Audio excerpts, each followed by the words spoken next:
malawak. At saka kahit maraming guest, hindi siksikan, Hindi siya magulo, hindi siya hindi magulo. crowded. Kasi hiwa-hiwala eh, yung mga food nila. Parang aliwalas. Ano? Maaliwalas siya. Yung reflect ng lights, parang napaka-romantic. Oo, romantic place talaga. Tapos, sasabayan pa ng...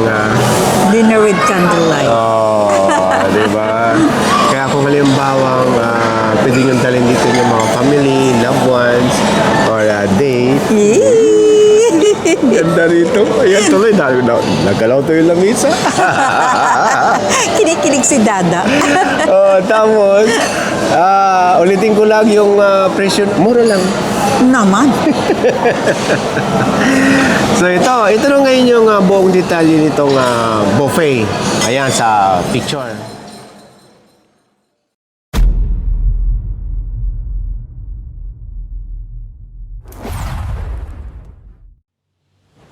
Magandang gabi sa inyong lahat.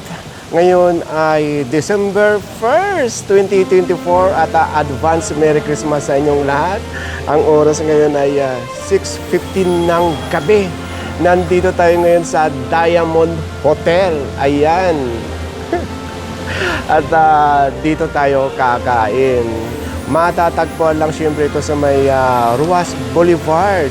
So nandito tayo ngayon sa may entrance ng Diamond Hotel at i-guide ko na rin kayo dito kung paano mag-park ng sasakyan dahil dito punuan, lalo na ngayong pagka-weekends at siyempre during holidays. Siyempre, pagkalimbawa pupunta kayo dito, katulad namin, ayan, nakikita nyo ang kotse ko, nagpapa-valley parking tayo. Ang bayad sa valley parking ay first 3 hours ay 150. Tapos pagka nag-exist kayo sa 3 hours, ay 50 na. Ngayon kung hindi nyo naman maipa-validate kung saan kayo pupunta, yung bayad nyo sa valley parking ay 275.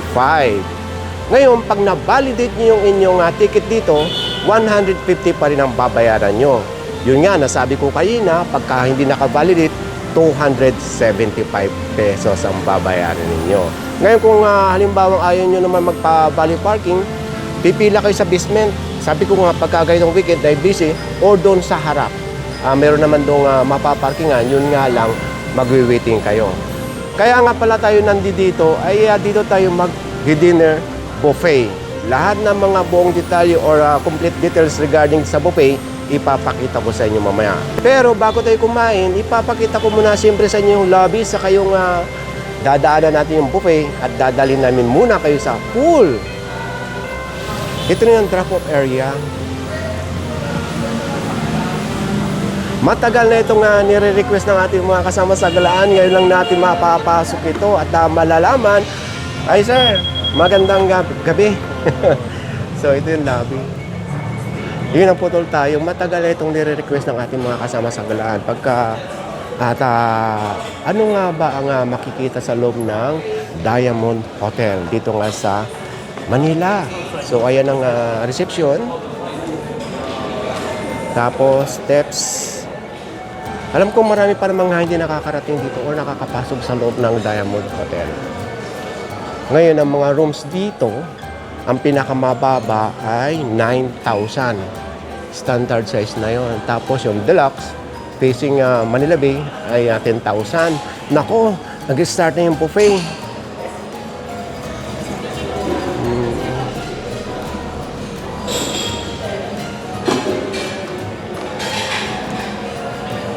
Dito muna tayo sa pool area. Si Sweetie, andyan na nakaupo sa buffet area.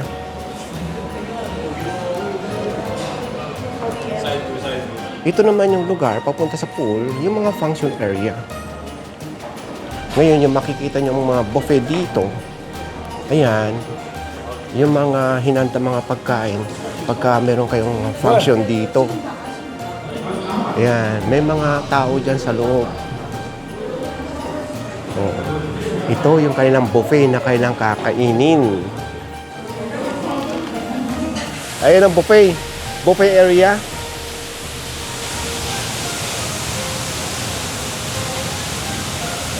Parang ganda mag-check-in dito. Oh, maaliwalas, oh.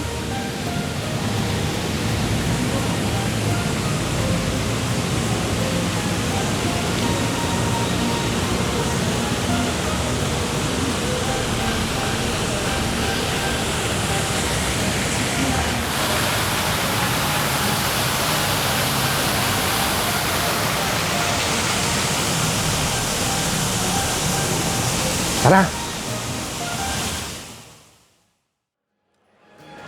Diyan tayo kanina at dito na tayo sa buffet area. Hello! Mabuhay, Pilipinas! Ito si Sweetie, oh. Nakasit na yung camera ko dito. Oh, bati ka muna. Oh, namimiss ka na nila. Okay, sige. Ipapakita ko muna sa inyo yung mga food. Tapos yung mga presyo nito, abangan nyo sa last part ng ating video.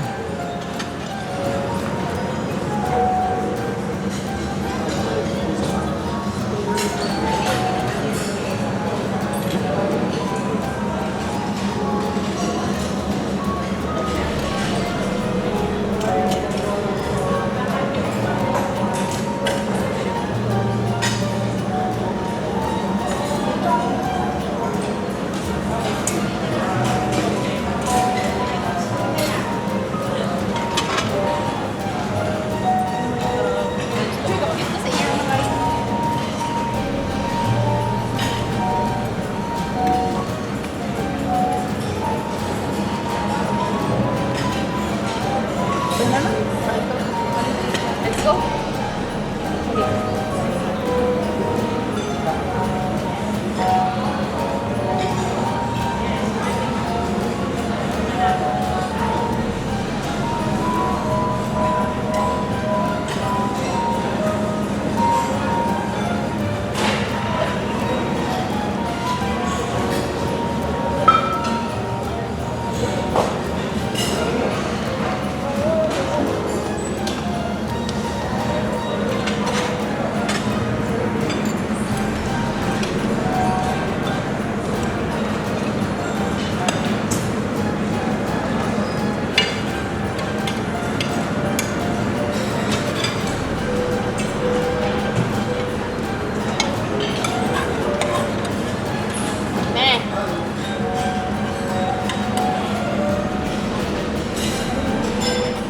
Mukhang masarap ito, mabilis na ubos.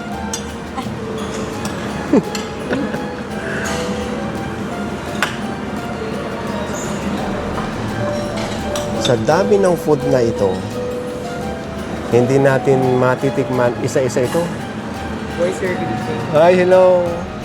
Meron bang turkey? We have roast duck, sir, and the Chinese food. We have Oh. roast duck, asado, sir, and lechon manok, sir. Oo. So walang turkey, di ba? Thanksgiving ngayon? Yes, sir, but we don't have turkey to sir. Wala. Yes, sir. Okay. Last week, sir, meron. But this is Last sir- week? Yes, sir.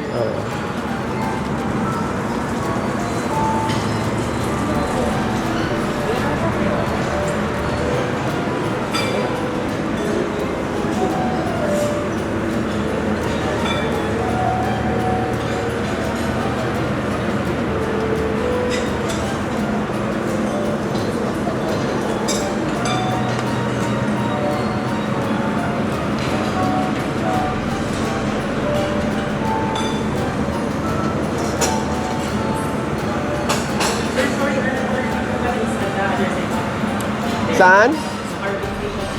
Sige. Mayroon daw palang turkey.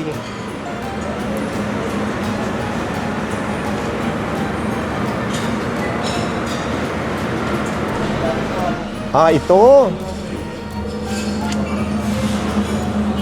Laki? Mga ilang kilo ba yan, sir? Mga ilang kilo? Yung isang buo? Estimated 4.5, sir. Ilan? 4.5 to 3 pag million. 4.5. 3 kilos, sir.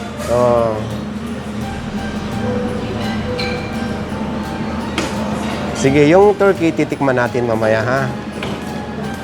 Okay, tara. Tiki manat. Salamat. Ay, marami pa pala yung mga dessert. Grabe, ang dami dito. Eh, bago tayo pumunta sa dessert, ayan.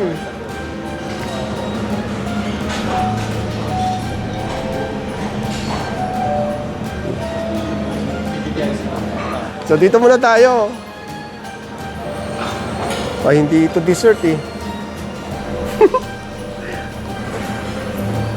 Si Sweetie, naiinip na yon. Pero walang lechon dito.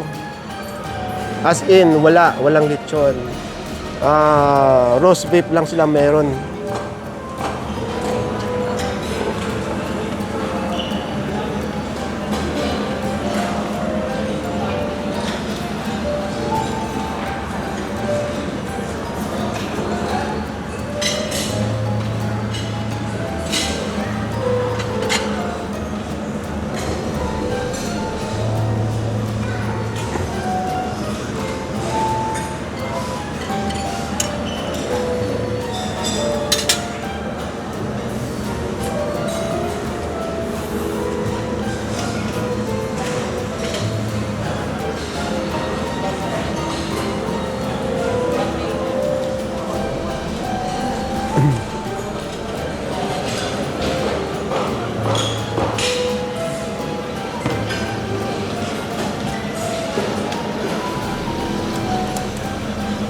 Pwede naman magpaluto dito. Ano na po ito? Already cook na po siya. Ah. Meron naman po tayong Baluto Station. Oh, Baluto Station naman po tayo rin sa kabila. okay. Ito po mga blanch na po siya. Pwede na Oo. po kayo. Sige, luto na pala yan. Mamaya, kung gusto natin ng crab, titikim tayo niyan.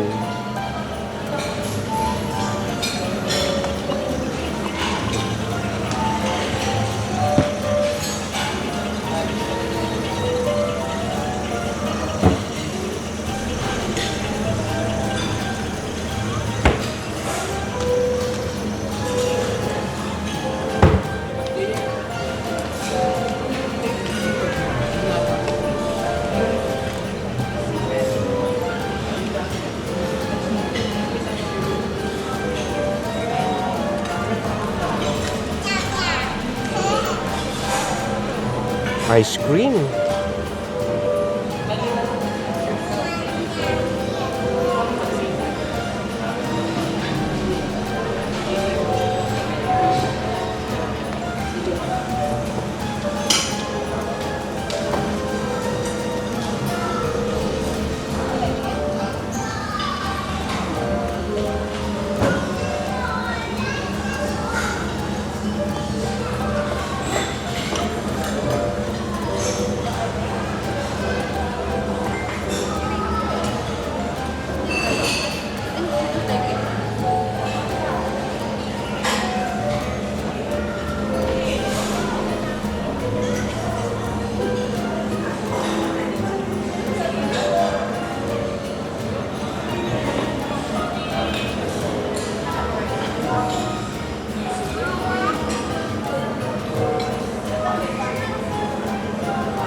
Pwede ba itong buksan?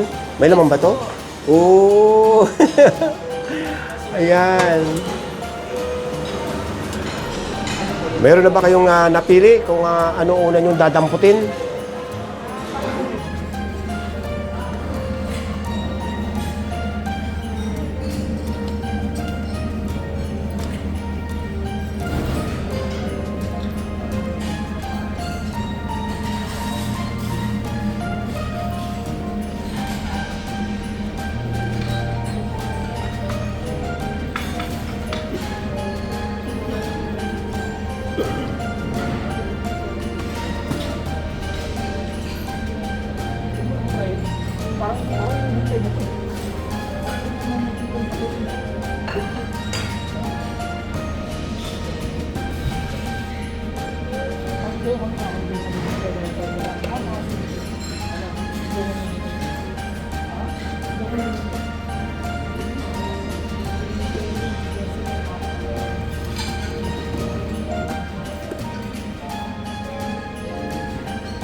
Hi, sweetie.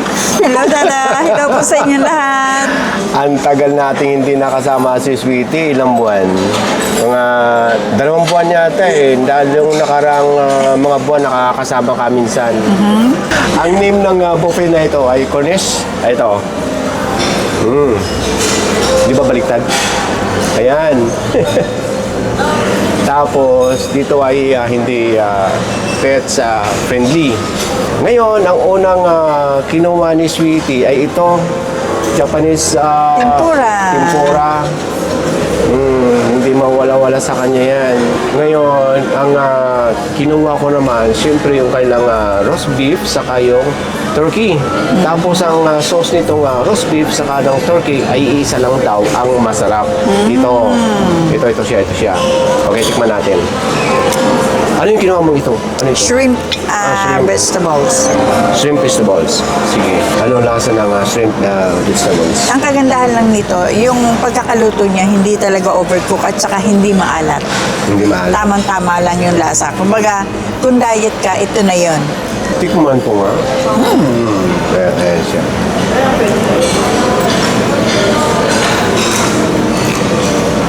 Matabang siya pero malinamnam.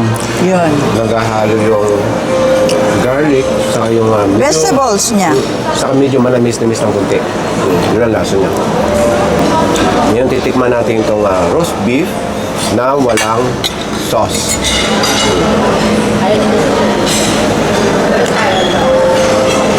Lasang roast beef. Yung sauce nitong roast beef na ano siya, okay siya eh. Yung manamis-namis niya naging malinamnam. Parang ang daming peppercorns, ano? Naging malinamnam yung lasa ng sauce niya. Para siyang hindi nagkakaiba sa malayo sa gravy. Pero malinamnam siya. Ito ang nagustuhan ko dito sa tempura nila. Itong ano nila, yung sausawan nila, ibang klase. Tikman mo da. Anong lasa niya?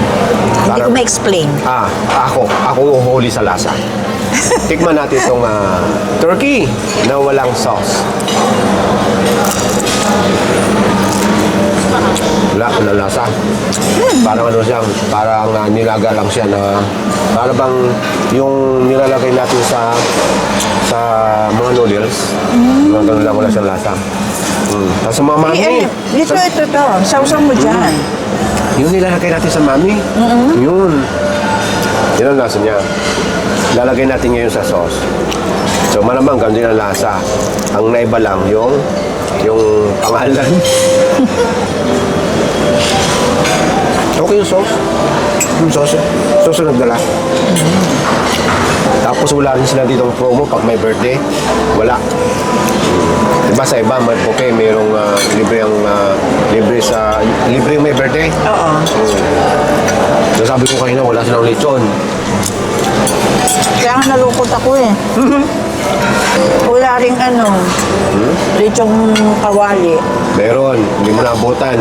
Ay, ganun? Lagas agad. Pero mamaya, may titignan ko kung nag-refill. Yun ang una kong tinignan eh. Tikman natin itong tempura nang walang sauce. Lumamig na. Ang lamig eh. Nasawsaw natin dito.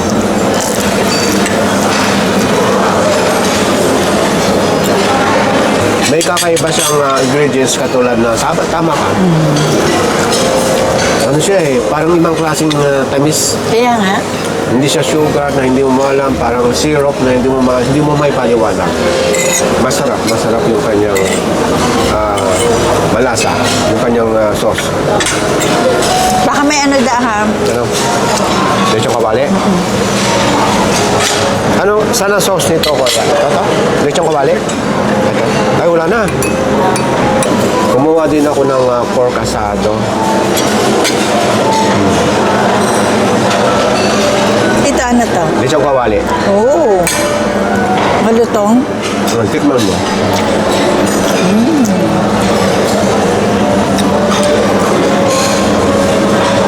Hindi.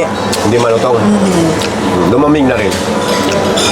Itong pork asado, okay sa akin dahil yung sauce hindi masyadong matamis.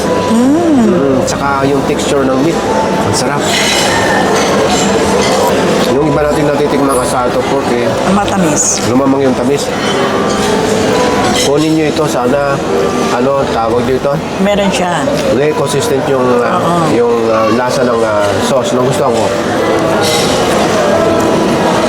Tikman natin itong lechong kawali. Crunchy siya, alam ko. Pero nalamigan na. Hindi naman makunat yung balat. Hindi makunat. Nalamigan lang. May lasa siya kasi walang sauce. Itong kinuha ko na ito ay roast chicken with tomato and bell pepper. Tikman mo yan ha. Ngayon ito naman sa akin, ito yung salmon na tikka masala. Uy, lambot niya, oh. Salmon tikka masala. Parang Indian food, ano? Amoy na amoy yung ano.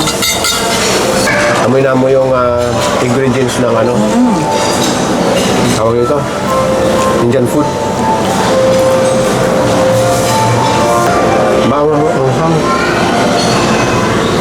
Bango, oh. Pero alam ko, hindi ka kumakain ito. Kaya sinasabi ko na maanghang-anghang.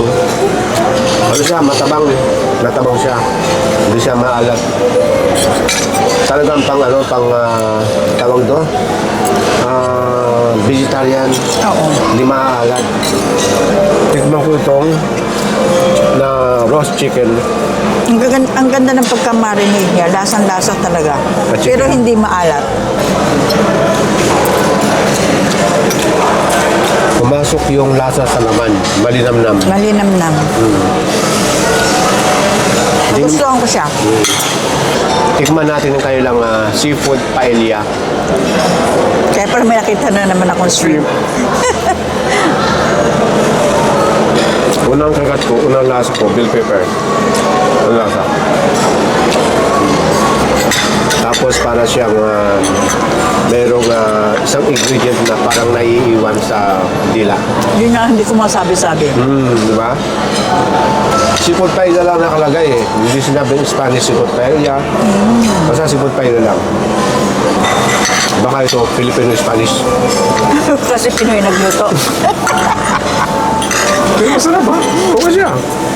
Tapos yung texture ng rice, Parang iba ang pagka-rice. Yun ang naano ko na parang maligat-ligat ang pagkaka... maligat-ligat yung texture ng Yung hindi rice. siya sticky. Di ba? Para siyang para siyang kunting hilaw ang lasa. Parang gano'n. Na hindi naman hilaw. Oo. Kumbaga maganda ang pagkaka... Ano bang rice yung nakain natin dati noon na healthy rice? Na malalaking bottle, parang gano'n? Kalimutan ko na. Ala? Adlay. Adlay, oo, adlay. Pero hindi siya adlay. Parang lang. Yung pagkakaluto lang ng rice. Masarap. Masarap na siya. Okay yung lasa. Sa may hilig mag-paella, panalo to. Ayan, magdi-dessert na po ako. Ito yung ginawa ni Sweeting dessert. Ano ito, Sweeting? Mango jello. Okay, tapos isa. Cream brulee. Cream Brulee. brulee. Parang may kinuha ka na namang lechon. Hindi ang lechon. Ano? Roast duck. Mag-dessert ka na dahil ako bago pa lang nagsisimula. Roast duck, pork ribs, saka titikman ko yung kanilang adobong puti. Oh, bago yun ah. Ibig sabihin walang toyo yan. Malamang, masarap yan. Mango jello. Yan. Alam ko lasa niyan, matamis. Hindi. Ha? Hindi. Ha? Lasang mango. Kasi nga mango jello. Ibang klase. Oh. Sa tamangga? Oh, di ba? Parang gelatin? Ay, gelatin nga. Ayun ba yun? Oo, di ba? Ito ang masarap. Huwag mo na ako pakainin mamaya. Hindi ko nalalasahan yung aking kinakain. Mamaya, mag-dessert ako. Turo mo sa akin kung saan mo kinuha yan. Ayan sa dessert. Masarap yung roast duck. Ang sarap ang Pumasok- food nila. Pumasok yung lasa sa laman, malinamnam. Kung sa bahay lang ito, kakamahin ko na ito eh. Kamayin mo. Oh, nasa social tayo. Ay, oo nga pala. Nalimutan na natin. Ay, andyan na si ate. Naku, Kinukuha mabubukid yung yan na. Kinukuha na ni ate yung plato. Malalaman kung gano'n nakakatakaw. Salamat, ate. Binibilang namin kung nakailan na si Dada. Kamayin ko na, hindi ko mahuli ang lasa pagka kinukutsara eh. Wala naman nakakakita, sabi mo nga. Wala na nakakakita, tayo lang. Ito ko yung roast duck. Malinamnam. Nasabi ko na ba sa'yo kanina na ang kasama sa buffet, coffee and tea? Nabanggit mo nga. Hot tea. Oo. Kaya sabi mo, wag kong tudublihin. Ang alin? Yung tea. Oo, talaga, huwag mo tidiblihin. Masarap yun. Masarap talaga. Pang ilang dish mo na yan? Hindi ko na mabilang. Parang ito yata ang pinakamarami kong nakain at natikman. Nakailang balik na po siya. Pang 7 plates na po yung ano niya. Natikman niya. Malalaki lang ang flakes. Kasi sabi ng ating mga kasama sa galaan, ang style para makarami ng ang style daw sa buffet para makarami ng matitikman ay isa-isa, Naman. dalawa-dalawa. Pag nagustuhan mo. Oo nga. Kaya halos matikman ko na yung pero marami pa eh. Kayo na lang pumunta. Diyak na. Opo. Kayo na lang po ang pumunta. Mas sarap yung food nila. Mag-i-enjoy kayo. So, ulitin ko lang yung presyo ng rooms dito pero hindi natin pwedeng ipakita. Hindi tayo naka-chicken eh. Yung Lowest price nila. lowest price nila or tinatawag nilang standard size na room ay 9,000. Tapos yung deluxe na nakaharap sa Manila Bay, 10,000. Yung sumunod, hindi ko na matandaan. Pero yung pinakamahal, yung tinatawag nilang presidential suite ay 150,000 per night. Mura lang. Naman. Bukod doon sa mga rooms na sinabi namin sa inyo at bago natin ipakita itong presyo ng buffet, ay pwede nga pala itong walk-in. Katulad natin, maski hindi naka-chicken, pwedeng kumain dito ng breakfast. Every weekdays pwede kayo magpunta dito every morning, mag-take kayo ng breakfast. Pero pagka Friday, Saturday, and Sunday, subukan yung puntahan dahil pagka ganong araw ay fully booked dito. Pwede naman pa-reserve. Oo, pa-reserve. Opo. At daan na rin kayo kung halimbawa kung waiting. So ito na ngayon yung buong detalye nitong buffet. Ayan sa picture.